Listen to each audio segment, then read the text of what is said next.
Welcome everyone to another battle replay.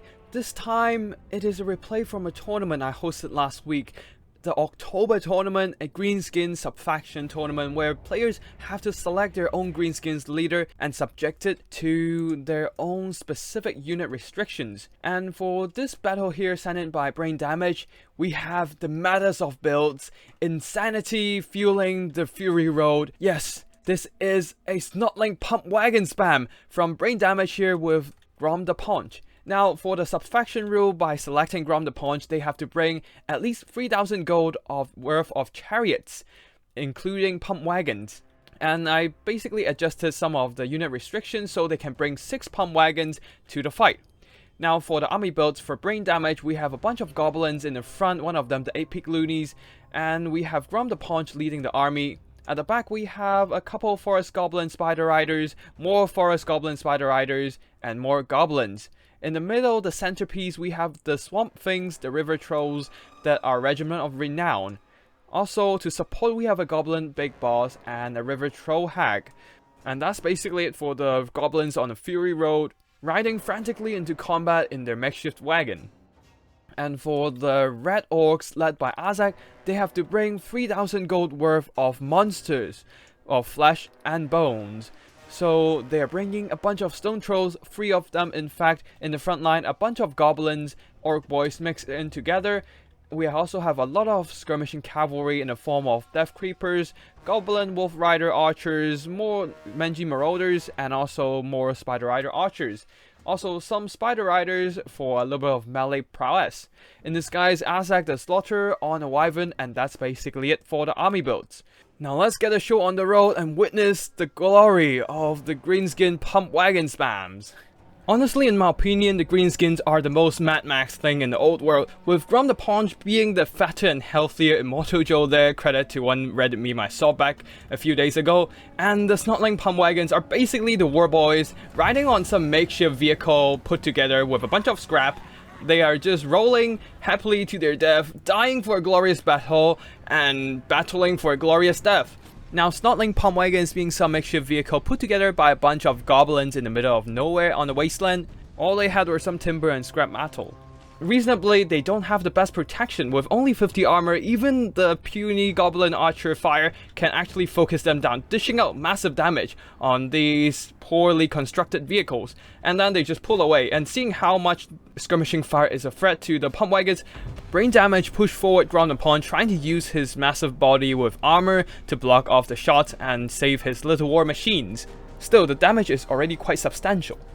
Azhag the Slaughterer from Curiel there, pushing way too close to the formation there, being targeted by Giant River Troll Hag with a Spirit Leech, doing some permanent damage, a few hundred hit points down. So in retaliation, he casts a Spirit Leech on the Goblin Big Boss as well. But back to the Pump Wagons, one model is already shot down by the Gobbos, can't even withstand some Gobbo archer fire. While Grom the Paunch taking quite some damage from all this missile fire. Although the good thing about Grom the Paunch is you don't really need to worry about it, you just keep him alive and he'll regenerate all the lost health. These Snotling Pump Wagons charging into combat just like the true war boys there, fearless of death, going full speed ahead into their enemies, exploding in a mushroom cloud of, well, mushrooms. I can almost hear them yelling, "Witness me," as they die in the exploding Pump Wagons, probably going to whatever warrior heaven they believe in. Now the rest of the engagement is commencing as the Goblins charging into the melee combat, as well as the rest of the Snotling Pump Wagons. Over here, these ones damaged Snotling Pump Wagons being surrounded by Stone Trolls too are meeting the same fate as their Regiment of Renowned brothers, now being smashed apart, getting absolutely wrecked. They are not going to hang around for too long. While over this side, the Orc boys being charged by a bunch of epic loonies and a Fanaticus going straight down the line, combined with the Snotling Pump Wagon there, routing these Orc boys straight up ahead. While the stationary Forest Goblin Spider Riders means that the mobile skirmishers are not daring to charge into combat to harass the backlines, just shooting their missiles trying to do some damage. However, over here, the Stone Trolls and everything in the front line are buckling, with the Terror proc from the Swamp Things and the Giant River Troll Hag there. The Stone Trolls are terrified, exposing their backs to a bunch of melee cavalry, getting some free damage. And Grom the Paunch are charging around the combat, trying to dish out whatever damage he can. Now more Stone Trolls have charged into combat, trying to save this situation. They're pinning their enemies and whatnot, but it's not exactly doing much work here, as most of these Gobbos right now are immune to psychology thanks to the Wa, and now Aspect of the Dread Knight powering them with magical damage and also terror and fear, providing them that leadership debuff they need to punch through the stone trolls there. Being stone trolls, they don't have the sturdiest leadership and are now terrified by the mere presence of Gobbos. Not something you'd see every day. These stone trolls here being benefited by Wa, they will stay in the fight for a little bit longer, but these are just basically breaking from combat due to all these overwhelming opponent forces. Although the savage orcs here are beating back the Greenskin's assault with quite a bit of effectiveness with their own damage dealing capacity.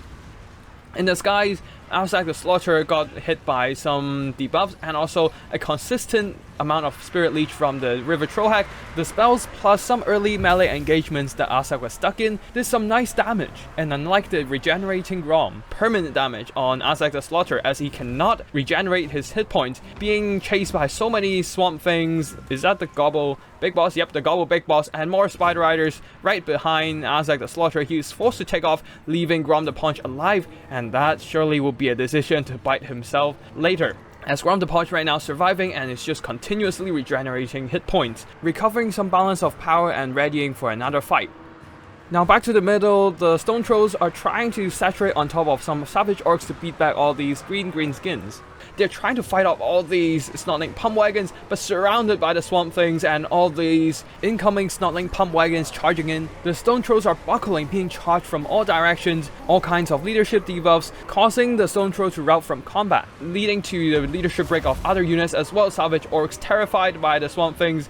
The Forest Gobbo Spider Rider archers are routing as well. Some more stone trolls trying to come back to salvage the situation, attempting to anchor the forces, but unfortunately the nearby friendlies who are routing are actually affecting the leadership as well, leading to a chain rout. Azhag the Slaughterer trying to dive down to snipe out Grom the Paunch again, but Grom the Paunch, protected by the damage resistance of the Lucky Banner, once again elude his grasp, being surrounded by the swamp things and the Snotling Pump Wagons.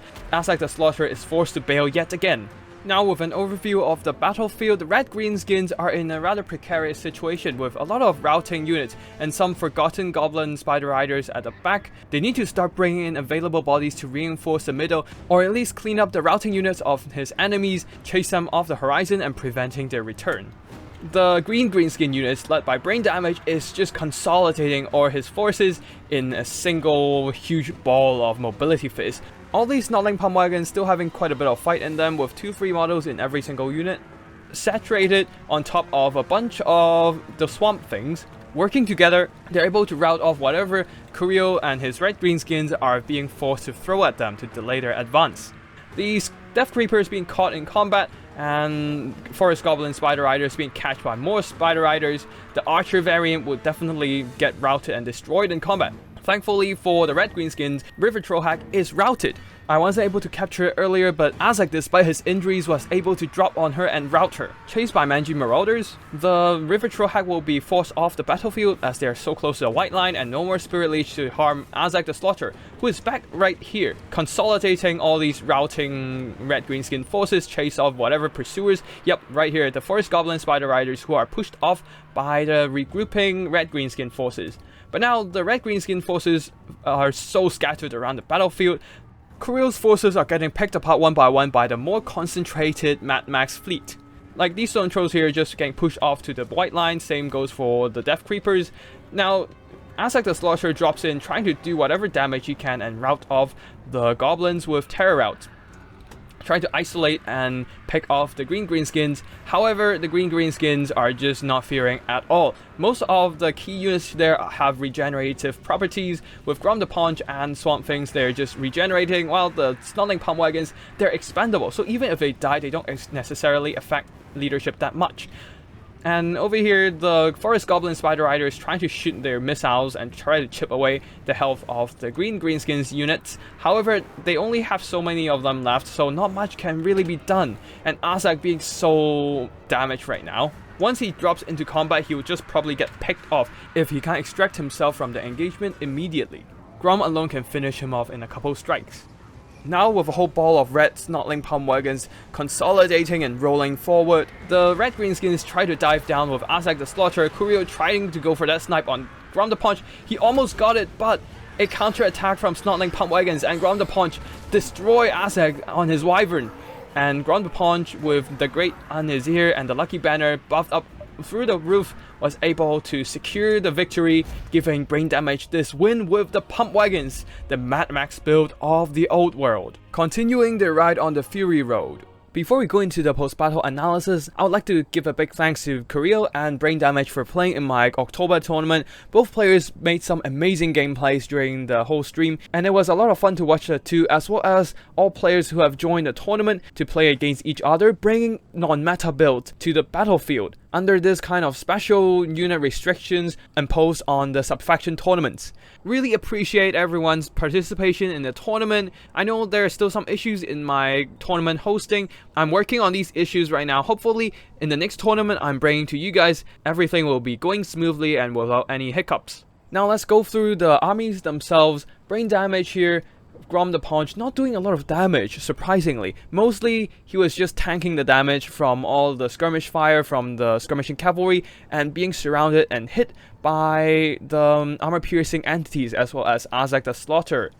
Goblin boss, they're not really doing much here, not a lot of targets to fight, and the Giant River Trollhag, this one did a lot more damage than the other two characters, as she was able to Spirit Leech Azhag, earning some great value in the fight. Now for the frontline Goblins, somehow one of them earning quite a bit value there, being buffed by aspect of the Dread Knight, somehow managed to hold their own against even the scariest of trolls. The Stone Trolls just basically act as a somewhat sturdy frontline due to all the buffs and support from the characters as well as the Pump Wagons.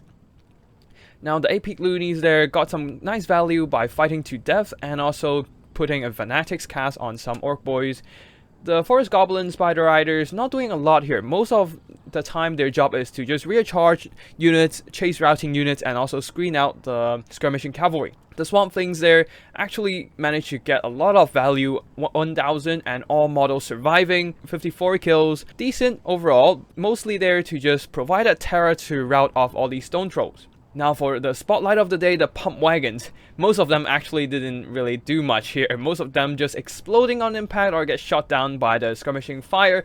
However, one unit managed to get 1185 value by somehow recharging some other greenskin units, using that recharge debuff to their maximum benefit, using their anti-infantry bonus to grind down all these Orc boys, Goblins, and greenskin infantry and whatnot. But thankfully to the greenskins, they do have the expandable trait, allowing their elimination from the battlefield, not causing too much damage to the army's leadership overall.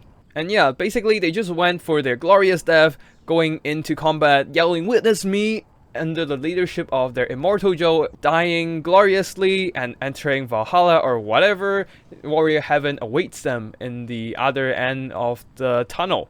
Now for Kurio coming in with the Azhag monstrous forces, Azhag the Slaughterer actually getting massive value, however unable to actually finish off Grom the Paunch really hurt them in the late game, as Grom was able to come back, heal up, and go into melee yet again.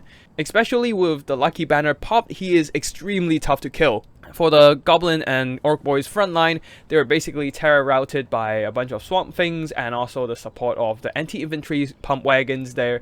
The Goblins managed to hold their own even against the Orc boys due to the aspect of Dread Knight, and yeah, they were not able to hold up too well. Stone Trolls there getting massive value, 1800, 2 chevrons on one unit, the other two pretty much flopped. However, they were able to surround Grom the Paunch and also beat down some of the Snotling Pump Wagons, basically earning great value throughout the fight. However, most of them were getting chased off early by all the terrifying effects from the Swamp Thing and the aspect of Dread Knight. The terrifying Gobbos really putting a dent in their leadership. The rest of the skirmishing cavalry, the Manji's Marauders, almost 1000 value, some very impressive stuff. Not enough to carry the game though, as the rest of the Goblin Rider Archers were unable to recover most of their value. Their missile damage is just not enough to carry the game. Shooting into Goblins and Pump Wagons isn't exactly the most efficient use of ammunition. Now for Forest Goblin Spider Riders, one of them actually got forgotten in the back. Maybe things would have changed up a bit if Kurio remembered to put it into combat. However, there's no if, and in the end, this Forest Goblin Spider Rider got wasted, and that's basically it for the Spider Riders. Not much value earned on the other unit. Savage Orcs, they are a rather cheap unit, so in combination, they did earn back their own value. However, it's just not enough to fight off so many Pump Wagons in the end, as these guys do have the anti-infantry bonus, and supported by the terror from the Swamp Things and as well of the Dread Knight, or Death Knight, I don't remember which one it is, but either way, they are terror routed and in the end chased down by the brain damage mobility. So yeah, that's basically it for today's video. I hope you enjoyed. If you do, don't forget to hit the like and subscribe, as I will be regularly uploading video covering general battle replays like this one, tips and strategies for Total War Warhammer 2 online multiplayer, or wild army builds. Hit that subscribe button so that you can get notified every time I upload a new video. I have more special tournaments like this one planned for the future, and if you're interested, feel free to join my Discord. The link will be down in the video description. And if you have any replays that you want to submit so that I can showcase to everybody, feel free to drop by my Discord or send me an email with the replay file attached. I'll be sure to check them out. And yeah, that's basically it for today. Thank you for watching, and I'll see you in the next one. Tactical Lich, signing out.